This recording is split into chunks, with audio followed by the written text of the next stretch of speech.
होता है कि हेलीकॉप्टर बहुत अच्छा नहीं है। इसके अंदर कई स्पेयर पार्ट्स दूसरे मुल्कों से मंगवा कर लगाए गए हैं ताकि कॉस्ट को कम किया जा सके, जिसकी वजह से हेलीकॉप्टर की क्वालिटी डाउन हो गई है। अब वो इस हेलीकॉप्टर कंपनी को लिस्ट करने से मना कर देता है, पर मैनेजर को भी जिद थी कि उसे अपनी कंपनी को लिस्ट करना है। इसीलिए जंग उनकी कंपनी की वैल्यूएशन आधी कर देता है और ना चाहते हुए सबको ये कॉन्ट्रैक्ट साइन करना पड़ता है। इस कॉन्ट्रैक्ट के बाद ये लोग यहाँ से निकल जाते हैं और हम देखते हैं कि जंग अब गावहान को अपनी कंपनी और यहाँ पर काम करने के तरीकों को सिखाने लगा था। वो बताता है कि किस तरह एक बड़े इंटरनेशनल बैंक के अंदर छोटी छोटी कंपनियों को लिस्ट किया जाता है ताकि लोग वहाँ पर अपने फंड रेज कर सके, अपना पैसा दे सके, जिसके बाद उन पैसों को बिजनेस में लगाया जा सके और ऐसे ना सिर्फ कंपनी पैसा कमाए बल्कि स्टॉक मार्केट के साथ साथ इन्वेस्टर्स भी पैसा कमाए। जिनकी बातों से पता चलता है कि ब्लू स्टोन सबसे पुरानी आईपीओ कंपनी थी, जहां पर अब तक जितनी भी कंपनी जंग ने लिस्ट की थी वो तकरीबन प्रॉफिट में ही रही थी। अरब गावहान भी दिल लगाकर यहाँ पे काम करने लग जाता है और कुछ सीखने के चक्कर में कई घंटे एक्स्ट्रा काम भी करता है। उसे यहाँ काम करके बहुत सी ऐसी चीजों का पता चल रहा था जो ना तो उसने सीखी थी और ना ही पढ़ी थी।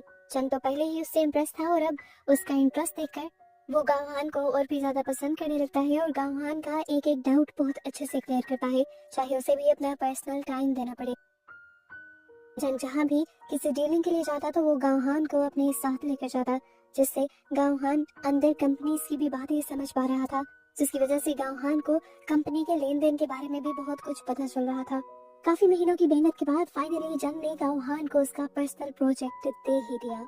उसे एक फार्मास्यूटिकल कंपनी का सारा डेटा एनालाइज करना था ताकि उसे आईपीओ के लिए लिस्ट किया जा सके। गावहान ने बहुत दिल लगाकर फार्मास्यूटिकल कंपनी की फाइनेंशियल रिपोर्ट तैयार की, जगह जगह से डाटा इकट्ठा किया और तरीके से एनालाइज किया। फाइनली वो दिन आ भी गया जब उसे फार्मास्यूटिकल कंपनी को लिस्ट करना था। फार्मास्यूटिकल कंपनी के ओनर के साथ डीलिंग शुरू हो जाती है और पता चलता है कि यह आदमी बहुत ही ज्यादा चालाक था। वो न सिर्फ अपने मुल्क में बल्कि इंटरनेशनल भी अपनी कंपनी को लिस्ट करना चाहता था और यहाँ ब्लू स्टोन में भी अपनी कंपनी की वैल्यूएशन ज्यादा रखना चाहता था। इसीलिए वो गावहान की बनाई हुई फाइनेंशियल रिपोर्ट को रिजेक्ट कर देता है और कहता है कि फाइनेंशियल रिपोर्ट हम खुद तैयार कर देंगे, आप लोग बस उस पर साइन करेंगे। जंग जो कि अपने असूलों के बगैर काम नहीं करता था, इतनी बड़ी डील को कैंसिल करके चला जाता है। हालांकि उसके करियर में इस डील से बहुत ही ज्यादा फायदा होने वाला था। गावहान भी रात के अंधेरे में काफी मायूस होकर ऑफिस वापस लौटता है। वो सोच रहा था कि जंग ने ऐसा क्यों किया। जंग अगर उसकी बात मान लेता तो आज गावहान की भी जॉब पक्की हो जाती, लेकिन यहाँ पर स्वीपर उसे समझाता है और कहता है तुम शायद जानते नहीं हो जंग को। जंग एक बहुत ही ईमानदार ऑफिसर है। बज़ाहिर यहाँ पर लोग जंग को पसंद नहीं करते, लेकिन सबके सब लोग उन आईपीएस के शेयर्स जरूर खरीदते हैं जिन्हें जंग लॉन्च करता है, क्योंकि जंग का एनालिसिस हमेशा बहुत अच्छा होता है। वो असूलों पर काम करते हैं, इसी वजह से लंबे अरसे तक